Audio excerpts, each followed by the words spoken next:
I was recently reading a book called Identifying the Ring in the Rubble, and knowing that I had to speak today, I was actually quite inspired by it. If certainly in the U.S. and listening to the news about the global economy, one thing that is certain is that things are changing. And how do we identify things? How do we identify opportunity when there is such constant change? Well, one thing that we can do is think about the possibilities. Sometimes, though, when we approach changes in a possibility, the word if isn't necessarily positive. Those of you that know me after a few minutes, you'll probably know that I'm a mother with 2 children.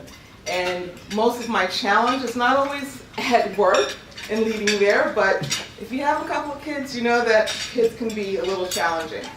My son came home about 2 weeks ago, and he was very upset. He was very upset because they made some changes to the rules of who could be on the basketball team at school. You know, not happy, and and so he's like really upset because he thinks that he can no longer make the team. Let me explain something about my kid. He's about this big, he's 13 years old, and most of his classmates are about this big. So I'm thinking to myself, quietly, I don't share this with him, he doesn't have a shot. It's not going to happen. And I don't necessarily mind, because if he's not on the basketball team after work, he has more time to study and get good grades, right? Not necessarily a bad thing for me. But of course, mother, I have to encourage him. So my husband talked to him about some moves and some things that he could show in the next basketball practice and tryouts. And I shared with him a poem called If. Is anyone familiar with the poem If? Yes, exactly. I shared with him the poem F because he walks around the house jumping like every other second, and he's constantly trying. Long story short, he had sold himself initially that he couldn't make the team because the change was only the top 10 players would go, as opposed to it was a more inclusive school, so all the kids, all 20 kids that were interested before used to be able to travel to any game. The new rule is if you don't make the top 10, you're not going. And again, he's this high, most of the kids now I'm looking up to. He went off to practice, and I'm sure you kind of know where the story ends. He came home and I was like, he was smiling, like, okay, that's a good sign. How did you do at basketball practice? Mom, you wouldn't believe it. I was number 1 today. Now this is a kid who last year and the year before, he didn't start. He never started. So that's why he was rather despondent when he came home and heard about the change. But he didn't give up, even though, quite frankly, even his mother didn't necessarily believe in him. So I want to share with you a couple of words from the poem If. If you can trust yourself when all men doubt you, but make allowance for their doubting too.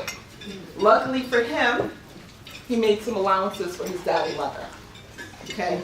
So if you haven't read the poem If, I encourage all of you to do so, because one of the key things about being successful is believing in yourself. I know that there are many successful women here, and you probably already know that, but I think sometimes we need to be reminded. We need to be reminded about believing in ourselves. Here's a quote from Benjamin Franklin. All human situations have their inconveniences. I don't know about you, but usually change for me is an inconvenience. Once you get used to doing something, you get into a certain rhythm, you don't necessarily want to change what you're doing, right? Because you've been following a certain path. If you've been building a business, you are on the path to success, but then sometimes change happens, and it's not always change that you like. Let me tell you a story about a man named Richard. Richard was the very successful business owner of 8 stores. The 8 stores that he had were high-end electronic stores. Has anyone heard the story before? No? Okay, good. That's even better. So Richard was a successful business owner of 8 high-end business electronic stores. He loved his business. It was thriving. One of those 8 stores was particularly the money winner. But sometimes, change looks like different things. Sometimes change is a tornado. Well, a tornado came through, wiped out the #1 store, and damaged most of the other stores. Now, Richard could have sat down and licked his wounds and that's it. It's over. How much can you do to get back on your feet after a natural disaster? Well, Richard he didn't stop very long to lick his wounds. He thought about, how am I going to turn the situation around? He got together his team, they put together a plan, and they had a tornado sale. Okay? Or tornado sale, tornado sale. They salvaged the goods that weren't damaged. They cleaned out the stores and put new racks in, and they put the salvaged merchandise up on shelves. Richard took his entire advertising budget for the rest of the year and invested in advertising for the tornado sale. All right, this is a man who had invested his life into high-end electronic products. The day of the sale, it actually turns out the strategy worked. People were lining up to get into his stores to buy his merchandise. He not only opened the stores, he opened his warehouse as well. So he went from a model of where he had salespeople really spending a lot of time and all the merchandise was in the warehouse to actually opening up the stores and letting people view the merchandise themselves. The most successful thing he ever did. Now, he could have went back to where he was before the tornado because the sale was so successful and continued the model, but he's like, wait a minute. I might have something here. Rather than high-end electronics at high-end prices, I'm going to change my business model, and that's what he did. Now, for those of you familiar with Best Buy, has anyone ever heard of Best Buy? Yeah. Mm-hmm. Okay. Well, Best Buy is now over 500 stores, and so Richard went from 8 stores to over 500 stores because he didn't get hung up in change. He embraced the change, thought about how to change his business model, and can move forward.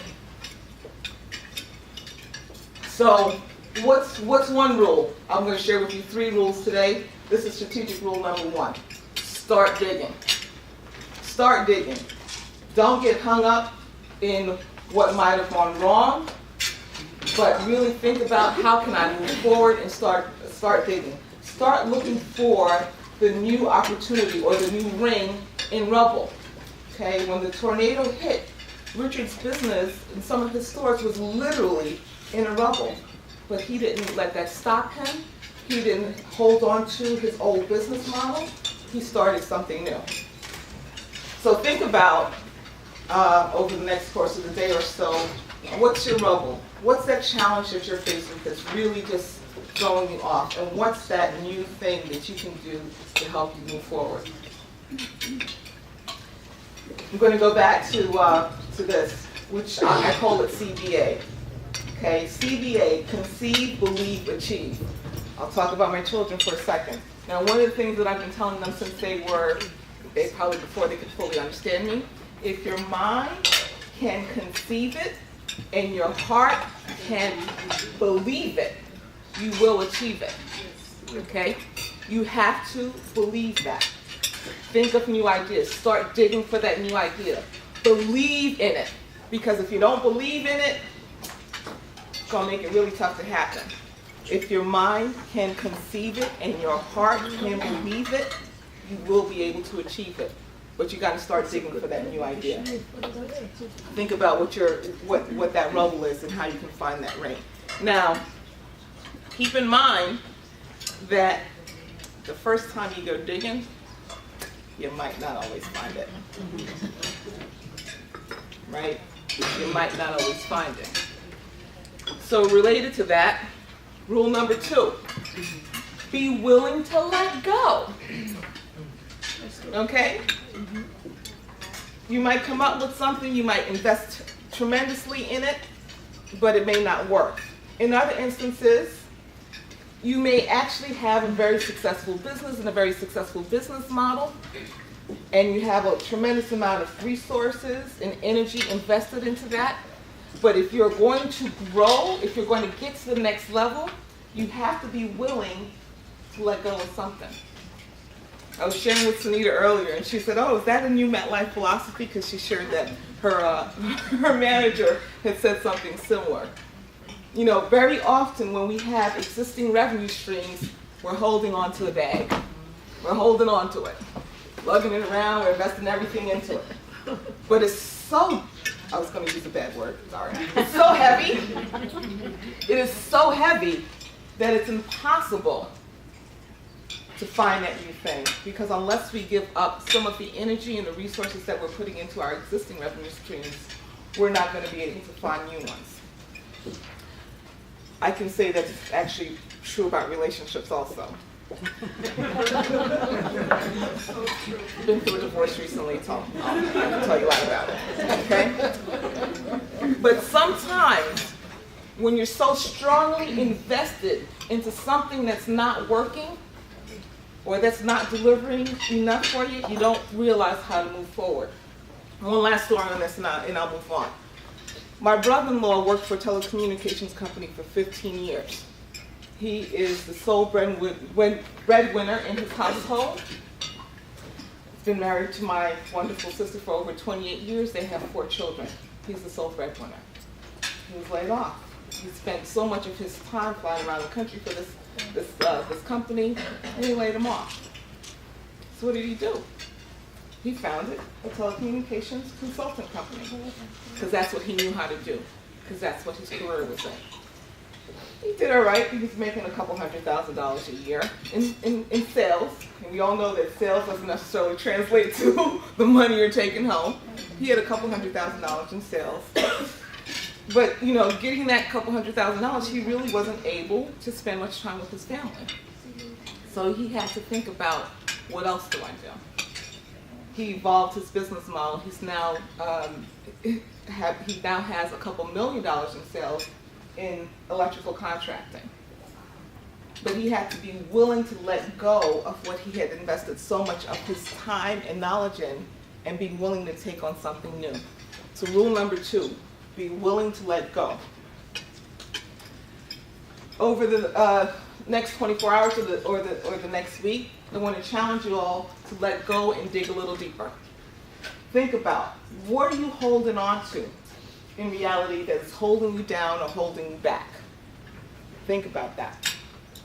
I don't know what the answer is for you all, because for everybody it's different. But think about, what is the thing that you are so desperately holding on to that you should actually really consider letting go of in order to move forward and get to the next level that you're seeking. Okay? Start looking for those new opportunities. Start looking at whether or not you should be having a tornado sale in order to change your business model or to change where you are in your companies. Rule number 3. Now, I know this for many of you is obvious, but bottom line is you need to engage others in digging for the ring. Again, the ring is that new opportunity. Now, also something I was talking to Sunita about. Very often, when you have a vision and you have something in mind of where you want to go, you want to do it yourself, right? You just want to get it done. You know, I remember I grew up with a very old-fashioned mother. If my mother said to do something, you did it. There's no asking why. There's no asking why. It just happened that way. And so when I started working, that was a little bit of my philosophy. If I, provided some direction, I just really wanted people to do it.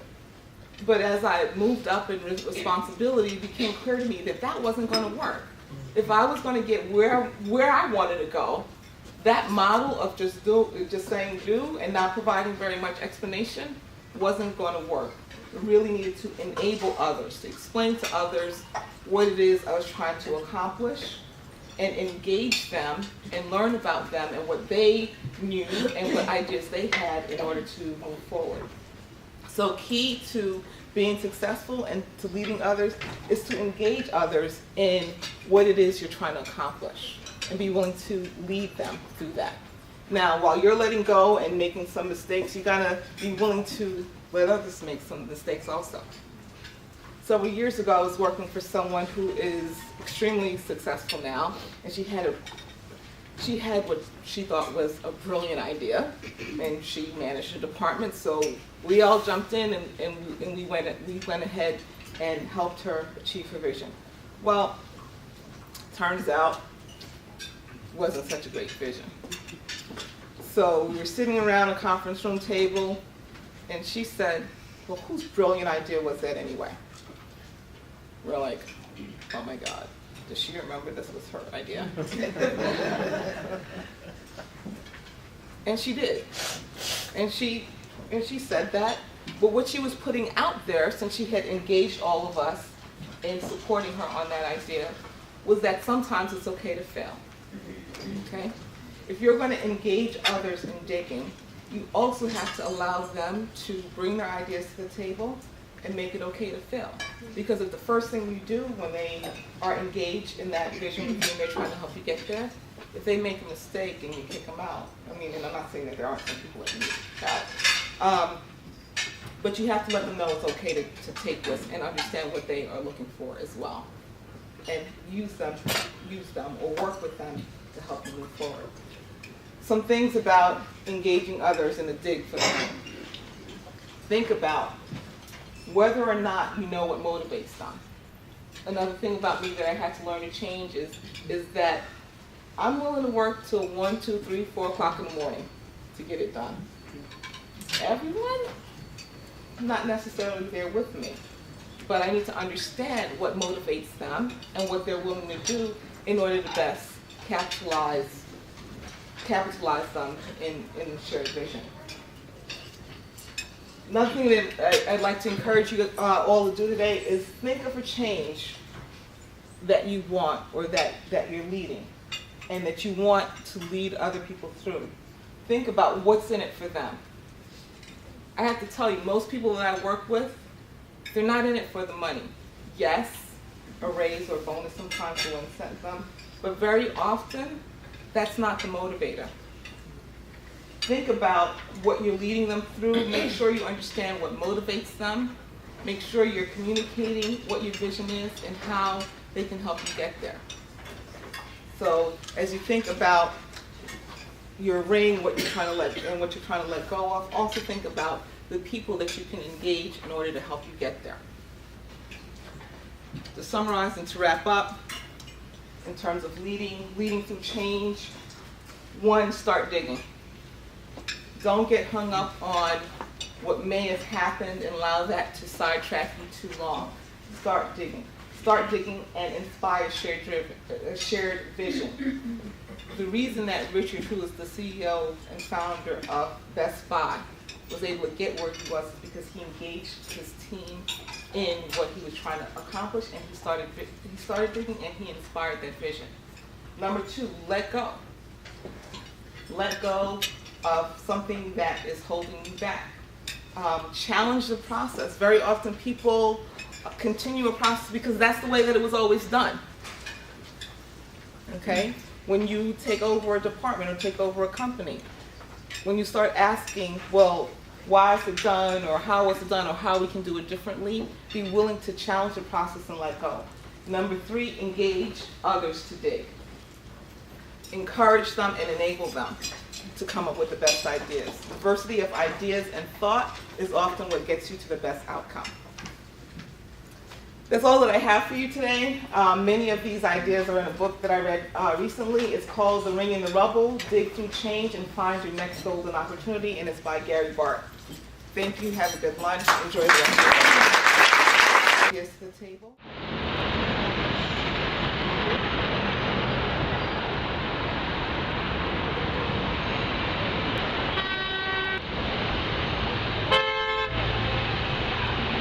www.manhattancc.tv